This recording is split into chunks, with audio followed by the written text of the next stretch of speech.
Vocês sabiam que na língua portuguesa existem muito mais reis do que se pode imaginar? Que rei sou eu? Sem reinado e sem coroa. Sem castelo, sem rainha. Afinal, que rei sou eu? Um rei que reina e que governa. Rei é quem manda. Rei é quem governa. Rei é quem determina. Viva o rei! Na língua portuguesa, existem palavras que reinam. Elas exercem poder em relação a outras palavras. São os chamados termos regentes, que exigem obediência dos termos regidos. A esta relação dá-se o nome de regência. Regência é o período de governo temporário de um substituto do rei. O Brasil já teve rei, já teve regência. O Brasil teve 2 importantes regentes. Padre Diogo Antônio Feijó, que regeu o Brasil de 1835 a 1837.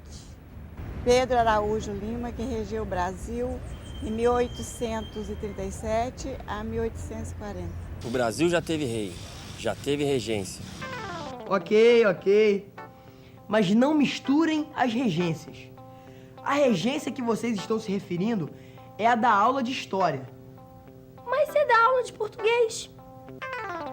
Quando falamos de regência na aula de português, nos referimos à relação que substantivos, adjetivos, verbos e advérbios têm com seus complementos.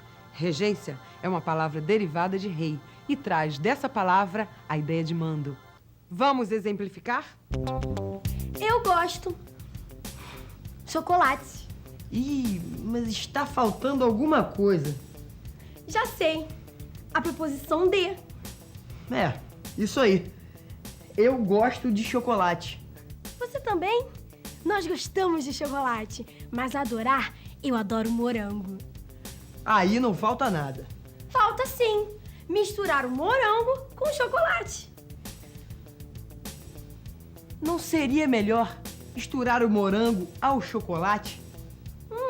Tanto faz. O importante é misturar. No diálogo dos meninos, vimos alguns exemplos de palavras regentes e seus termos regidos. O verbo gostar, com a preposição de, é um termo regente que exige um complemento.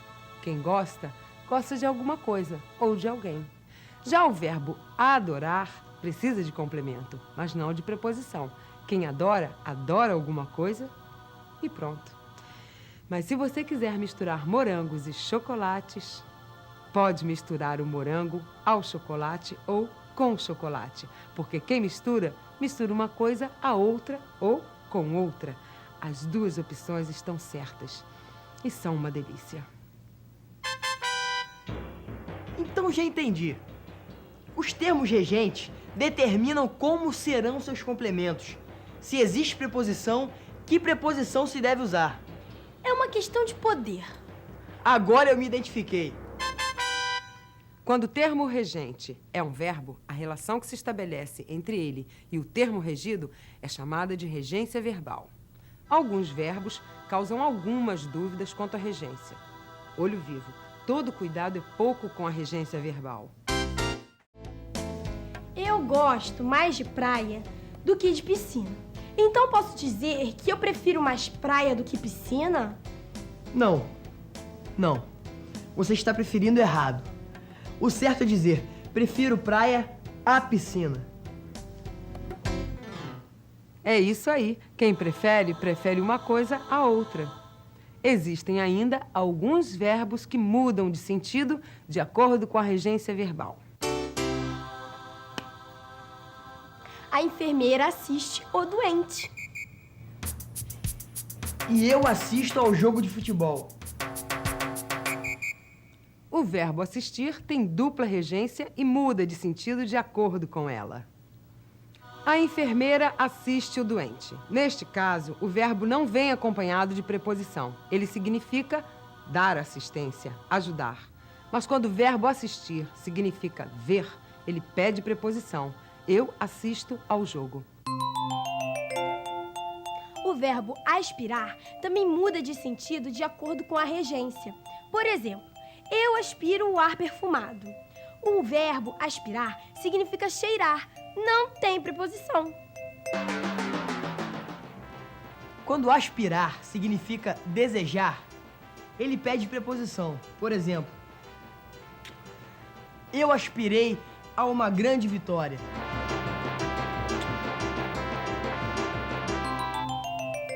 Como os verbos assistir ou aspirar, há muitos outros que mudam de sentido de acordo com a regência. Alguma pergunta até aqui? Você só falou em regência de verbos, mas existe regência de nome? A regência nominal não é muito diferente da regência verbal. A diferença é que os termos regentes são substantivos e adjetivos. Ela tem adoração por morangos e chocolate. A mistura de morango com chocolate é deliciosa. Adoração e mistura são substantivos. Aqui, a regência nominal. Que tal vocês me darem exemplos de regência nominal? Sou um aprendiz do teu amor. Um trovador cheio de estrelas. O medo de amar é o medo de ser livre para o que der e vier.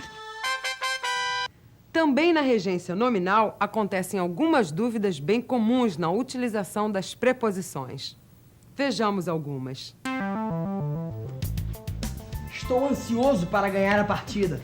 Eu é que estou ansiosa por ganhar. Afinal, qual está certo? Por ou para? De acordo com a norma culta da língua, ambos estão certos. Podemos utilizar as preposições para ou por na regência do adjetivo ansioso. Ai, que calor. Estou acostumado a esta temperatura. Não, você está acostumado com esta temperatura. Será? Acostumado com ou acostumado a. Tanto faz. Acostumado é um adjetivo que também admite duas preposições, a e com. Além dos substantivos e dos adjetivos, alguns advérbios oferecem exemplos de regência. Longe dos olhos, perto do coração. Longe de, perto de. A regência dos advérbios longe e perto é bastante conhecida. Existem alguns advérbios terminados em mente que seguem o uso dos adjetivos que lhes deram origem. Decidi favoravelmente a você. Diferentemente de mim, ela quer ir ao cinema. Então, entenderam o que é regência? Sim, mas se eu quiser saber a regência de outros nomes? E de outros verbos? O assunto é vastíssimo. Não podemos esclarecer todas as dúvidas de regência. Mas vai aí uma boa dica. Quando surgirem dúvidas, não se acanhem. Consultem um bom dicionário.